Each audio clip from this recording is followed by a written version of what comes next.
नाज़रीन गिरामी, रिस्क में कुशादगी चाहते हैं तो रिस्क का वजीफ़ा और रिस्क में कुशादगी का तरीक़ा मैं आपको बताता हूँ। चंद तरीक़े, चंद चीज़ें हैं, इसे फॉलो कीजिए। ज़िंदगी में छोड़ने की कोशिश मत कीजिएगा। इंशाअल्लाह आप देखेंगे कि आपकी ज़िंदगी में डे बाय डे तब्दीलियाँ आएंगी, इम्प्रूवमेंट आएगा, दिल में सुकून आएगा। माल अगरचे अल्लाह थोड़ा दे लेकिन उसमें बरकत होगा।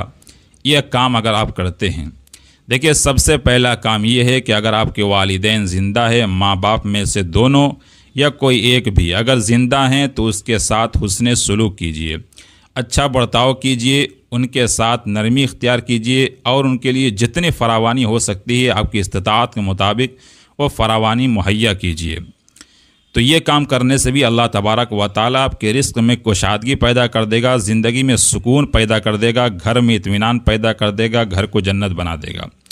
लेकिन अगर माँ बाप पे तंगी करोगे, सोचोगे उन पे ख़र्च करने में, बाल बच्चों पे तो खूब उड़ाओगे, बीवी पे तो खूब उड़ाओगे, दोस्तों पे खूब उड़ाओगे, लेकिन माँ बाप पे ख़र्च करने से सोचोगे तो फिर आपके घर में तंगी आनी तय है, परेशानी आनी तय है, मुसीबत आनी तय है। तो वालिदैन के साथ उसने सलूक कीजिए और उनके साथ जितना हो सके फरावानी इख्तियार कीजिए, उन पे ख़र्च कीजिए। और अगर इंतकाल कर गए हैं तो उनके कब्रों पे जाइए और जाकर फातिहा कीजिए, इसाले सवाब कीजिए, उनके नाम पे सदका व खैरात कीजिए, तो भी इंशाअल्लाह आपकी ज़िंदगी में फरावानी आएगी, सुकून आएगा। दूसरी चीज़, आप नमाज की पाबंदी कीजिए। नमाज की पाबंदी तो अच्छी बीमारियों को ख़त्म कर देता है, परेशानियों को ख़त्म कर देता है। नमाज तो ऐसी चीज़ है जो ज़ाहिरी नहीं बल्कि अंदरूनी चीज़ को भी पाक कर देता है, रूह को भी पाक कर देता है, बल्कि रूह को जिला बख्शता है। इसीलिए अल्लाह तबारक व तआला ने कहा है कि ए नबी, तुम नमाज़ पढ़ो। रिस्क कमाने के लिए हमने नहीं भेजा, रिस्क के मालिक तो हम हैं, तुम्हें दे देंगे, थोड़ी भी मेहनत करोगे हम अता कर देंगे, लेकिन असल क्या है, नमाज़ पढ़ना है। तो नमाज की पाबंदी इंसान को सुकून बख्शता है, घर में भी सुकून आता है, ज़िंदगी में भी सुकून आती है, सारी चीज़ों में सुकून आ जाती है। माल थोड़ा मिलेगा लेकिन जब अल्लाह के घर में जाया करेगा तो उसको सुकून महसूस होगा। तो नमाज की पाबंदी होनी चाहिए। तीसरी चीज़, तिलावत कुरान होना चाहिए कि रोज़ाना थोड़ा ही सही लेकिन रोज़ाना किया करें, ताकि अल्लाह तबारक व तआला के साथ हमारा और आपका कनेक्शन बना रहे। क्योंकि ये कलामुल्लाह है, यानी अल्लाह का कलाम है। जो कुरान करीम पढ़ता है गोया अल्लाह से बातें करता है।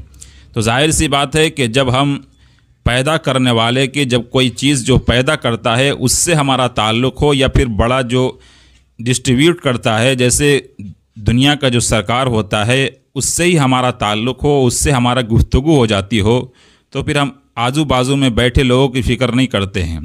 इसीलिए जब कुरान करीम पढ़िए तो ये सोच कर पढ़िए कि अल्लाह हमारा सुन रहा है, और उसके बाद सुनते सुनते अल्लाह तबारक व तआला आपकी बातों को भी सुनता है। इसीलिए कुरान की तिलावत भी कीजिए, नमाज भी पढ़िए और वालिदैन के साथ उसने सलूक कीजिए। और एक काम ये कि सिला रहमी करते रहिए, अपने क़राबतदारों के साथ, रिश्तेदारों के साथ, पड़ोसियों के साथ अच्छा सलूक कीजिए। अच्छा सलूक का मतलब ये नहीं है कि आप सिर्फ पैसा खर्च करते रहें, कि जहाँ गरीब दिखा उस पर माल लुटा दिया, नहीं। और भी ज़रूरियात हैं जो आपकी इस्तिताअत के मुताबिक हैं। आप गरीब हैं, अब उसको कहीं जाने की ज़रूरत है, उसे लेकर चले जाएं। कोई ऐसी चीज़ जो हेल्प की ज़रूरत है उसे हेल्प कर दें जो आपकी इस्तिताअत के मुताबिक है। तो ये भी हमदर्दी करना हुआ। तो हमदर्दी और गमगुसारी करें अपने रिश्तेदारों के साथ, अइज़्ज़ा अक़रबा के साथ, पड़ोसी के साथ। ये चंद काम करें, इंशाअल्लाह देखेंगे ज़िंदगी में खुशहाली आएगी, ज़िंदगी आपका पुरसुकून हो जाएगा, रिस्क की तंगी ख़त्म हो जाएगी, सब कुछ अच्छा हो जाएगा। अल्लाह तबारक व तआला हम तमाम लोगों की तमाम परेशानियों को ख़त्म फरमाए। आमीन। अस्सलामु अलैकुम व रहमतुल्लाहि व बरकातहू।